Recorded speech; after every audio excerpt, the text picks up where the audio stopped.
슬기로운 교행 생활.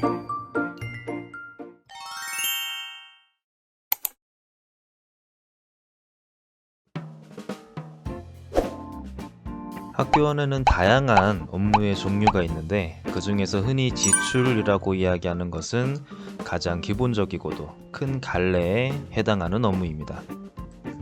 본 영상에서는 생소한 용어로 인해서 어려움을 겪고 계실 학교 근무자분들이 쉽게 업무를 이해하실 수 있도록 지출의 기초 개념 및 절차를 말씀드릴 것입니다. 지출이란 여러분께서 알고 계신 그대로 돈을 지급하는 일을 뜻하며 학교 통장에 쌓여있는 모든 돈은 이 지출 행위를 거쳐서 빠져나갑니다. 지출 업무는 크게 5단계로 진행이 됩니다. 품위, 원인 행위, 지출 결의, 지급 명령, 이체, 확정입니다. 첫 번째 품위는 돈을 사용하고자 할 때 그 목적과 사용처, 금액 등을 밝혀 상급자에게 허가를 청하는 행위입니다. 예를 들면 여러분이 발령을 받고 행정실내 사무용품을 구입하고자 할 때 무엇을 어디에서 살 것이며 얼마를 쓸 것인지 기재해서 문서를 등록한다면 그것이 품위서가 되는 것입니다. 일상생활에서의 경우를 생각해보면 우리는 학생 때 돈을 쓸 일이 생겼을 때 종종 부모님의 의견을 구한 적이 있을 것입니다. 떡볶이를 사 먹고 싶을 때 엄마, 요 앞 가게에서 2,000원짜리 떡볶이 사 먹어도 돼? 라고 물어보는 것이죠. 이러한 행위를 품의라고 합니다. 두 번째는 원인 행위입니다. 우선 이런 어려운 말로 설명을 드릴 수밖에 없는 것이 안타깝긴 하지만 할 수 있는 한 쉽게 말씀을 드려보겠습니다. 원인 행위란 지출의 원인이 되는 행위를 뜻합니다. 지출은 돈을 쓴다 라는 것이고 이 지출이라는 결과를 야기하는 원인을 말하는 것입니다.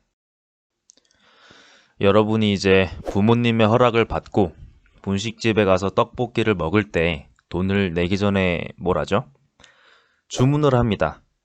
떡볶이 1인분 주세요 라고 말이죠. 이 주문이라는 행위를 함으로써 여러분의 지갑에서 떡볶이의 값에 해당하는 돈이 지출될 것을 알 수가 있습니다. 주문이 원인이 돼서 돈이 나가는 결과가 나오는 것입니다. 한 가지 더 예를 들어보겠습니다. 인터넷 쇼핑 사이트에서 물건을 구매하기 위해 장바구니에 담고 신용카드로 결제를 합니다. 휴대폰의 문자 메시지로 카드 대금이 누적되는 것이 보이고 다음번에 청구가 될 것을 알 수 있습니다.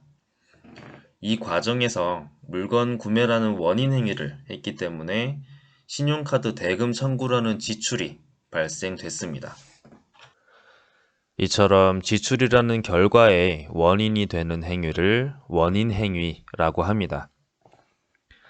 또한 부가적인 설명을 드리자면 이 원인 행위는 보통 일종의 계약입니다. 좀 전에 떡볶이 1인분을 주문함으로써 여러분은 떡볶이를 먹고 그 값을 지불하기로 약속하는 계약을 맺은 것이라고 할 수 있겠습니다.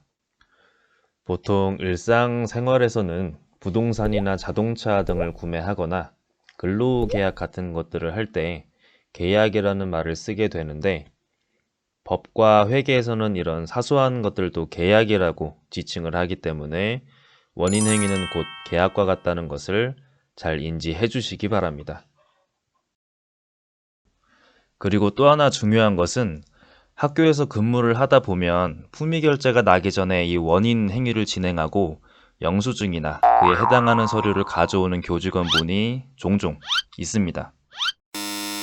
우리의 용돈으로 떡볶이를 사 먹을 때는 품위를 생략하는 때도 있겠지만 학교에 돈을 쓸 때는 언제나 원인 행위보다 품위의 결제가 선행되어야 하기 때문에 여러분은 서류를 받으실 때 품위가 결제권자의 승인이 되었는지 그리고 품위 내용과 원인 행위 내역이 일치하는지 꼭 확인을 하시기 바랍니다. 세 번째는 지출 결의입니다. 앞서 여러분은 돈으로 무엇을 사고 돈을 어디에 그리고 얼마나 쓸지 원인 행위함으로써 약속했습니다.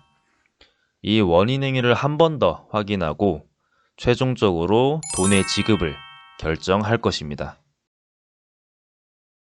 다시 떡볶이로 돌아가 보면 여러분은 떡볶이를 다 먹은 다음에 주문한 떡볶이 1인분이 적힌 계산서를 확인하고 계산대 앞에 가서 현금 2,000원을 낼 것입니다.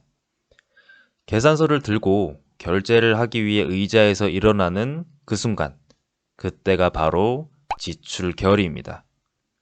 돈을 내는 것을 결정하겠다라는 뜻인 거죠. 네 번째는 지급 명령입니다. 지급 명령은 앞서 지출 결의 단계에서 결정한 것을 이행하는 과정입니다. 여러분은 떡볶이를 정말 맛있게 다 먹은 다음에 카드로 결제를 할 수도 있고 현금을 낼 수도 있고 계좌이체를 할 수도 있습니다. 여기서는 지출 결의 단계에서 현금 2,000원을 내기로 결심했기 때문에 현금으로 결제를 할 것입니다. 에디파인 상으로는 상대방의 계좌에 돈을 송금해주는 과정이 됩니다. 돈을 보고 어서 빠져나가라고 명령을 내리는 것이죠. 이것이 지급 명령입니다. 마지막은 이체 확정입니다. 여러분은 포만감이 충만한 상태로 집에 돌아와서 가계부 혹은 용돈 기입장에 마이너스 2,000원을 기록합니다. 내 지갑에서 돈이 빠져나간 사실을 장부에 기입함으로써 떠나간 2,000원을 각인시키는 것이죠. 이것을 이체 확정이라 합니다. 다만 이렇게 일상생활에서 가계부를 쓰는 건 아주 번거롭고 필수적인 부분이 아니지만 여러분이 일을 할 때에는 반드시 거쳐야 하는 단계가 됩니다. 여러분은 회계 업무를 수행하는 공무원으로서 에디파인 내의 장부를 관리할 의무가 있기 때문입니다. 에디파인으로 여러분이 실제 업무를 할 때 앞서 지급 명령 단계를 거치면 학교 통장에서 돈이 빠져나가기는 하지만 에디파인 시스템 내에서는 그 지출 행위가 당장 기록되지는 않습니다. 이체 확정은 가계부를 작성하듯이 지출을 에디파인의 장부에 기록하는 것으로서 지출의 과정을 마무리하고 실제 돈의 잔고와 에디파인 상의 잔고를 일치시켜주는 행위입니다. 이렇게 이체 확정까지의 과정이 모두 끝나면 지출은 완료가 됩니다.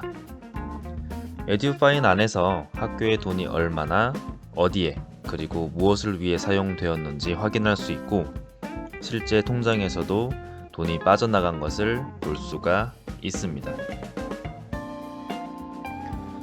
내용은 여기까지입니다. 용어를 처음 들어봤을 때는 생소하게 느껴질 수 있지만 생각해보면 우리가 일상생활에서 경험하고 있는 부분이기 때문에 어렵지 않다고 생각합니다. 지출 업무를 수행하실 때 꼭 떡볶이를 떠올려 보시기 바랍니다.